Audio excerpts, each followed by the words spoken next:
Mama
biggest mistake is often punishment in the towels and rain.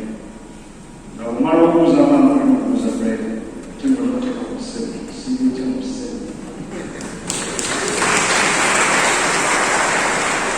Now, Ogana Sim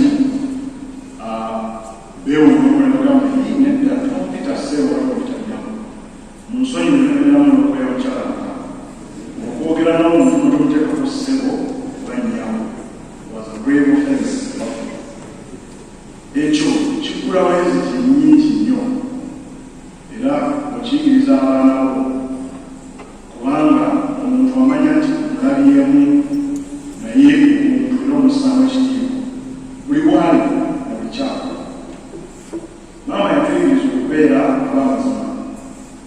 Iranga, 1820 years that I wanted as a Kakari, Rimba. Mukulimba, kulimba ng'oyogedde, kulimba nga toyogedde. Okulimba nga toyogedde oba kuwalya tekuluwaaso, kubanga olumu twalina omusajja wange okawalya yandibadde wano kusome nga kikalira wansi ne tumenya baaso omutuufu nze nakimenya naye kawalya yali awakalawe mulo tulina ekintu kiba chain of possession. Kawalya approximate chain of possession, naye Kawalya yulwawo ebyase ayita obisina bye. Nange nebikwata nebikweka emabega wa shelf, etuddemu omuzannyo. Maama bwe yakomawo ne tusirika. Of course, omuntu abeera amanyi ebiri bulirwe yatunaza n'asi bataziraba n'ateerako emabega wa shelf nga gyeri nkweke. N'asirika. Ekyekiro kyatuuka gyetubye. Tufudde bulungi maama yasooka mu mmeeza nga baasa emulyawo tugenda kulya talina kyeyayogera oba ani yamenye oba tusabe tulye tugamba emmere yali nzibu nnyo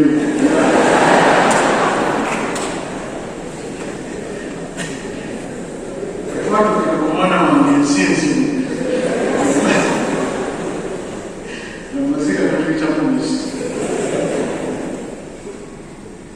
Mama yatuyigiriza ky'olyako ekintu kibi yatuwa example nali mu district bakeko waliwo omukyala yali abaegypt nga abeera wano kabaka njagala nga balina transportation company nawe omufano munene nnyo ku maama nga mitaana tulinaku ezo 78-79 waliwo scarcity nga twita n'atuwa canned milk fruits, zoom in zoom, we get one of the zoom on your 20 refreshing singer. Gamanga, in a school video day for Gamaka. A child of for one. Rumor a picture, but the deal, whatever in the name of this signature, so I got the car for a video. 12 years ago, I tell you, to give it.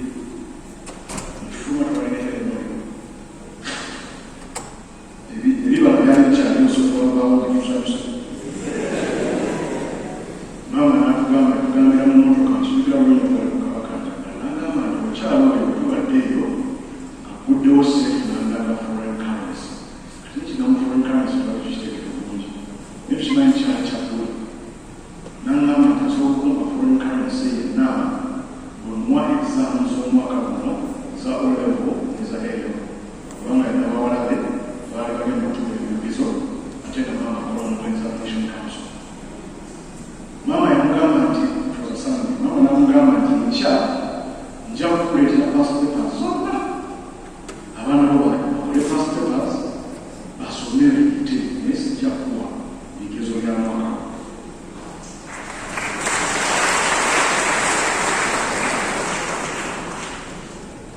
agamba olugero simanyi bwali omwana ayigira obubi mu bwongo bwa nnyina ffe oba amazima twagayigira mu bwongo bwa maama olw'embeera kyeyateekawo waliwo ebintu ebitusobola kukola olw'okubeera omwana wa mukyala kubanga era kyakulamira we omwana wa mukyala waliwo omusajja omwami yakusomesa music ebudo nali njogerera mu kilasi nga basomesa mwalimu okuba mugalo tuti naye nga ndina omukulamu wakama yasembera mpolampola agenda akyakuba mugalo nantuukirira nze ndi mugwamba simulaba namukuliwe bwa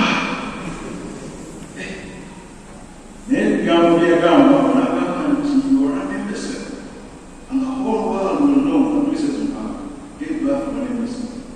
Ebigambo ebyasinga obungi okusinga oluyi Mr. Kayoko yekinyaku yafatigenda abamu emu the whole world knows that Mrs. Mpanga did not give birth to an embassy.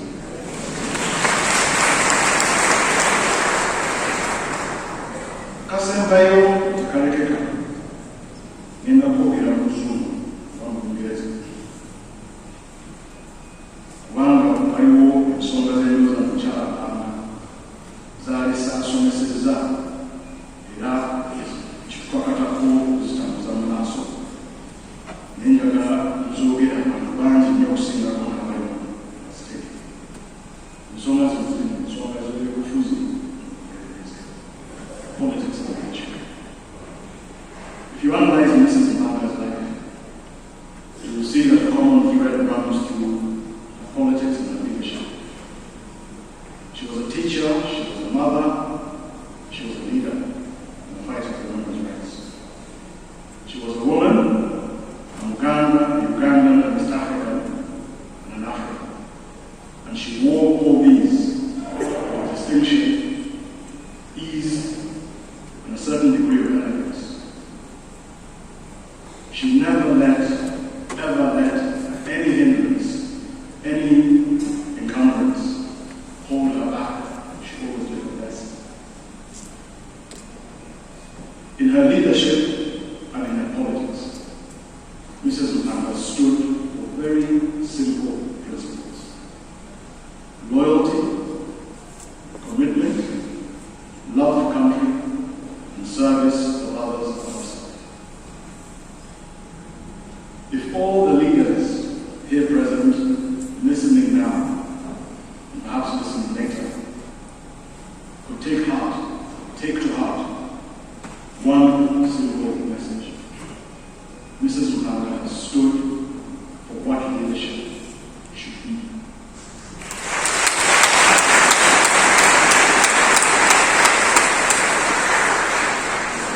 I have the privilege of representing a leading politician who happens to be of the NRM persuasion. I was handling a legal matter there. And after I had handled the legal matter over a number of meetings, we also started having general conversations. And in the middle of one of the general conversations, he stopped and said, "But you know, there's something I've always wanted to ask you." I asked, "What's that, sir?" And he said, "Why are you in the FDC?" And I said to him, "Sir, there's something you've misunderstood about me. I'm not in the FDC. I'm still in Kamaka Yuka."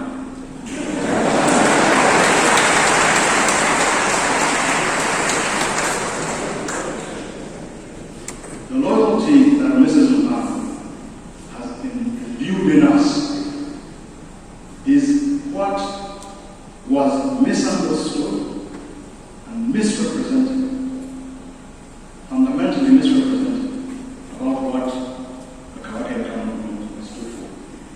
It wasn't about Uganda alone, far from it.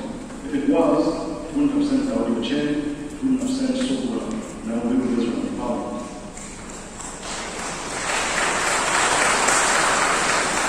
The institution of the Kawakaship was never an ethno-fascist or exclusionary institution.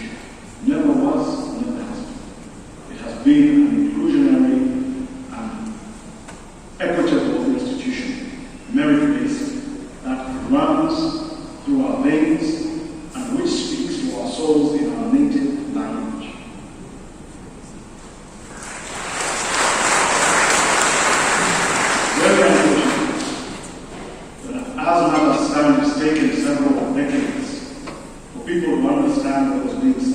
40s and 50s by the pioneers of true independence. It's now trendy to talk about decolonization. That is what those people were talking about then. That's what we're still talking about today, decolonization.